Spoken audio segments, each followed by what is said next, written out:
What's good, YouTube? Welcome back to another banger video. Once again, I appreciate everybody tuning in. Please show some love and hit that like button for me. If y'all new to the channel, hit that subscribe button. I got a bunch of good videos on MX versus ATV Legends that could help you out. Without further ado, before we jump into this video, check out my recent video I just dropped for my current tune and settings after this new physics suspension update. Don't forget to drop a like on that vid as well. But anyways, so with this video today I'm making is going to be the ultimate guide to becoming fast. We're going to cover all the different aspects of how to become fast, all the way from how to hole shot, when to clutch boost, shifting gears, how to hit corners, how to hit jumps, such as knowing when to quick scrub and when to regular scrub, when to preload, when not to preload, seat bouncing, casing jumps, how to hit whoops, how to hit braking bumps, memorizing the tracks, setting a marker, practicing different lines, different camera angles, which I think plays a huge part of becoming fast, and all the way down to crossing that finish line. We have a lot of stuff to cover, so if you stay tuned and watch this vid all the way through, I believe it should definitely help you become a faster rider. So let's jump right into it.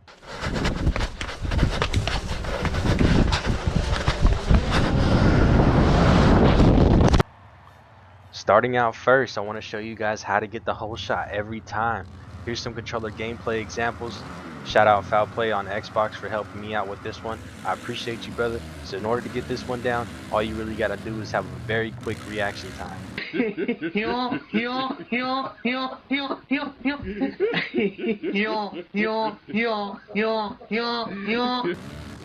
Kinda, sorta.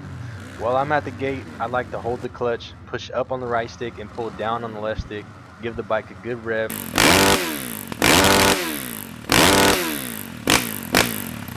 And then I like to let the bike idle down until the gate actually drops.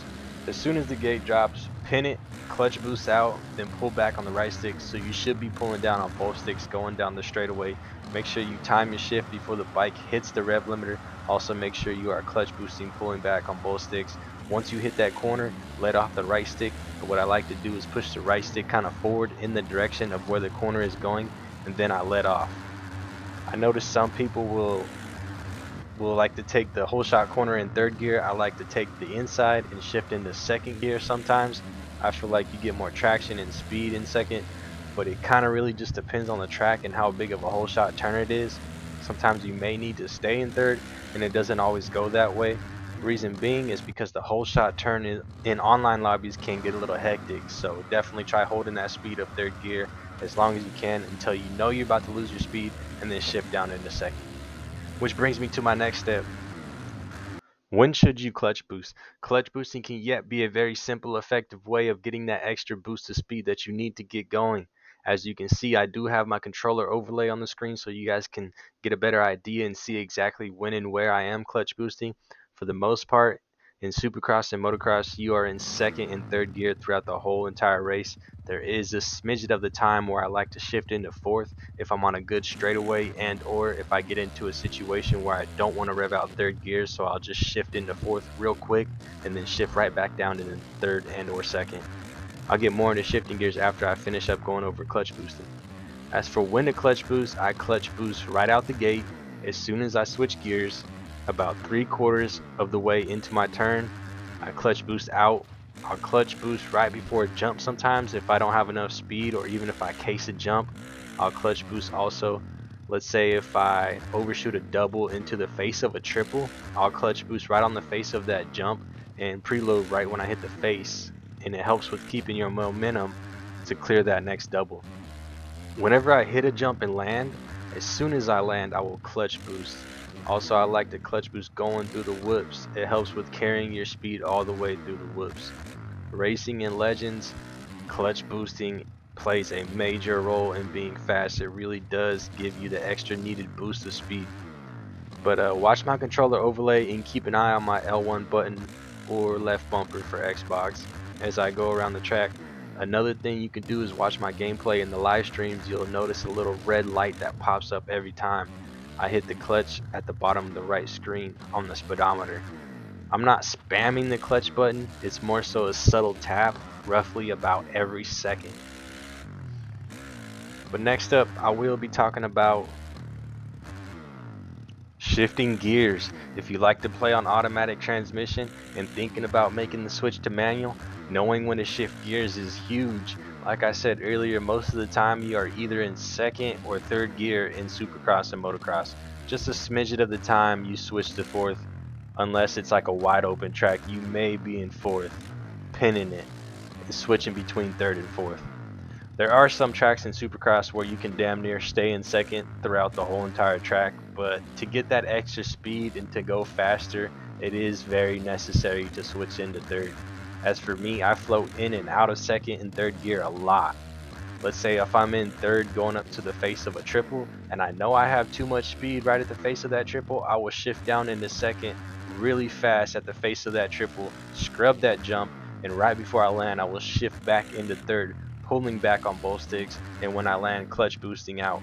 But let's say sometimes if I hit a double in second, right before I land, I may just send a quad in second, or I may switch into third to send a 5, then shift right down into second to make that corner. Don't be afraid to shift gears while in there, but it is possible to hit quads in second gear in supercross, some quads for that matter. It's almost better to hit quads in second in supercross for some reason, but for the 5s, you definitely got to hit them in third, which brings me to my next topic. How to hit corners. So for the most part in supercross, I like to hit my corners in second gear, and I usually like to take the inside. That's just me though. I know it also depends on the rhythm of that section though too. Let's say if I need to carry more speed in order to clear a small triple, I might try and rail the outside in second so I can preload and triple it. But for motocross, it varies. If I'm taking the inside, most of the time I like to engine brake, maybe tap my L2 brake and use my rear brake to hook the rut and slide a little bit and take it in second. But if I'm taking the outside to carry more speed, I'll just stay in third. It really just depends on how wide the turn is, how sharp the turn is, what feels fast at the moment of the track. If I take the outside and second feels faster than third gear, then second gear it is. One thing I like to do a lot that helps me with my cornering is engine braking, and also I like using the rear brake. I swear by the rear brake. It helps sliding around corners. Well, if I'm carrying a lot of speed, the rear brake is going to help you out a lot. If you're carrying a lot of speed, it's going to help you carry that speed, but kick the rear end out and make a sharper turn. Another thing is going around corners, you want to make sure you're using your right stick in the direction of the corner. So if you're going right, make sure you use the right stick, push it right. You might need to push it up to the right a little bit.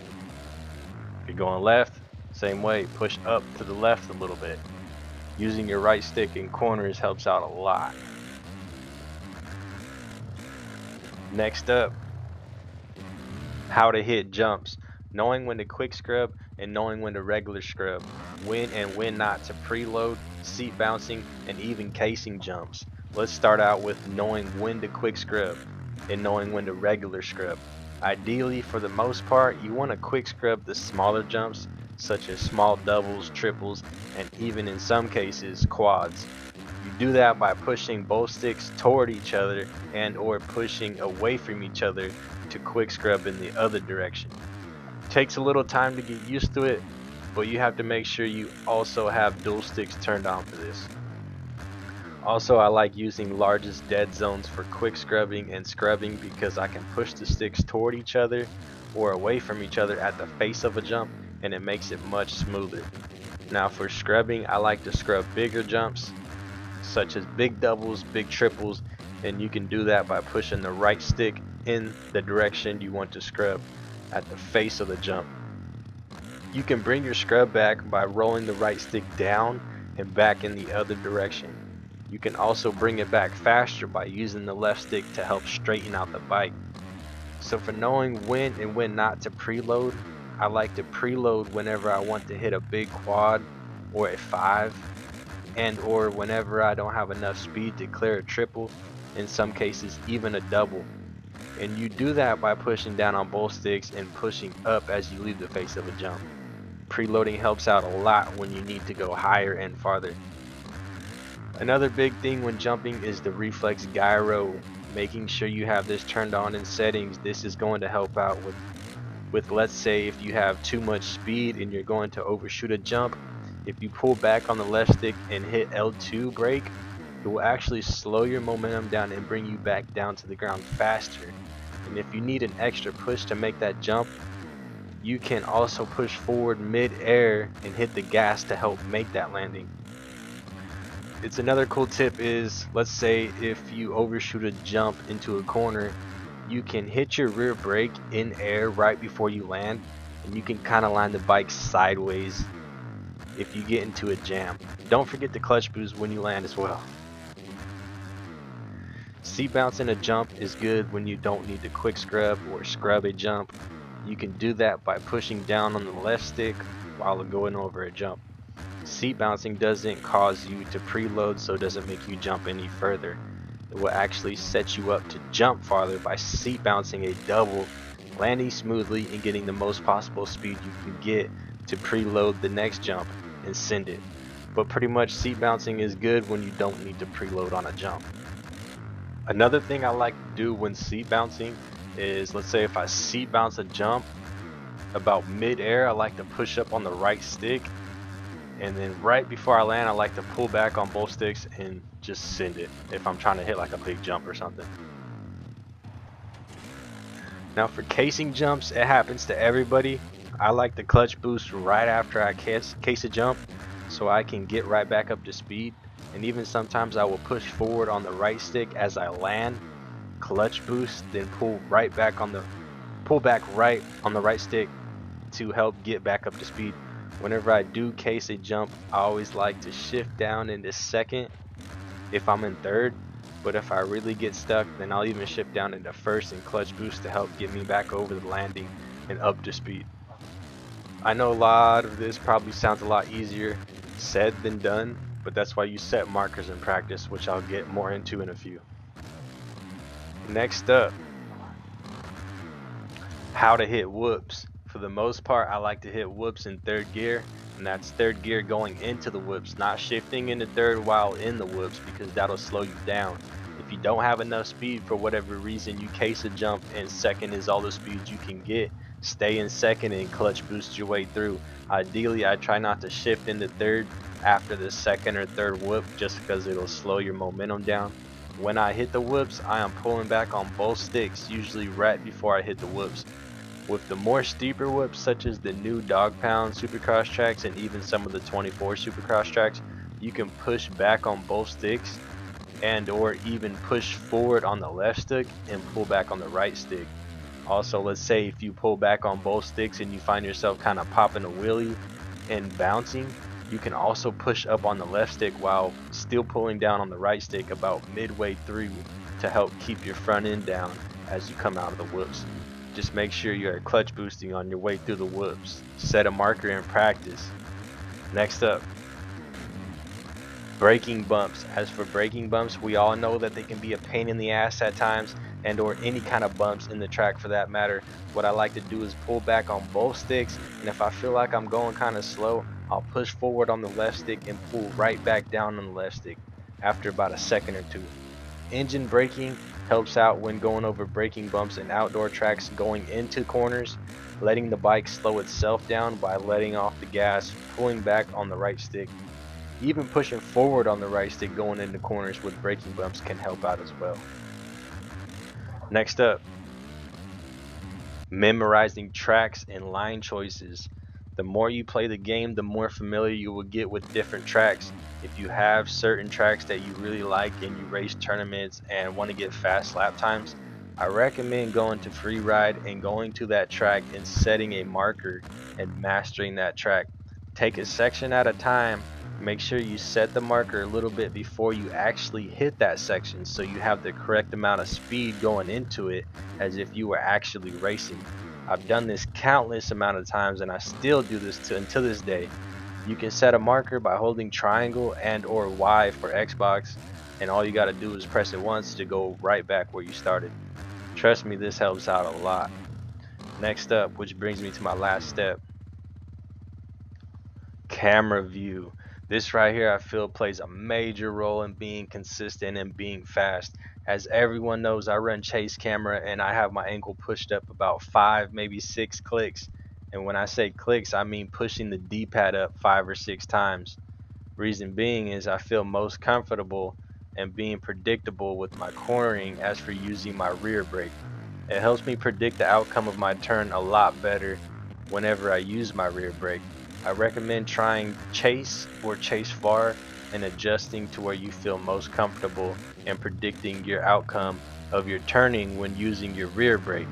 And you can do that by setting a marker before a turn on like nationals or motocross and getting enough speed to where you can engine brake and use your rear brake to help slide in a rut and just sit there and mess with it for a little while until you find what works best for you. Some people have their camera zoomed out very far, which in my opinion it looks kind of stupid and is boring to watch, but that doesn't matter. If it helps you become fast, then you do what helps you, and that's all that matters. Some people use first person and are just as fast as well. You can also customize the first person view a little bit, but it's just not enough for me. So I just feel like I'm a lot faster in third person, but I definitely feel like camera view and angle is key to riding consistent to help predict the bike more. Being fast overall is really all about being consistent, holding your speed and staying as low as possible. Got to get out and put the time in. You just don't magically become fast. Don't get frustrated, be patient with yourself, and at the end of the day, it's just a game. Take a break, try again later. It's all muscle memory. But anyways, I feel like I went over as much as I possibly could in this video. I tried my best to get more into detail. If y'all feel like I missed something out and or would like to share something or would like for me to post a video on a specific subject, hit the comments below. I appreciate everybody's support with my channel. Don't forget to drop a like. Until next time, goated out. Peace.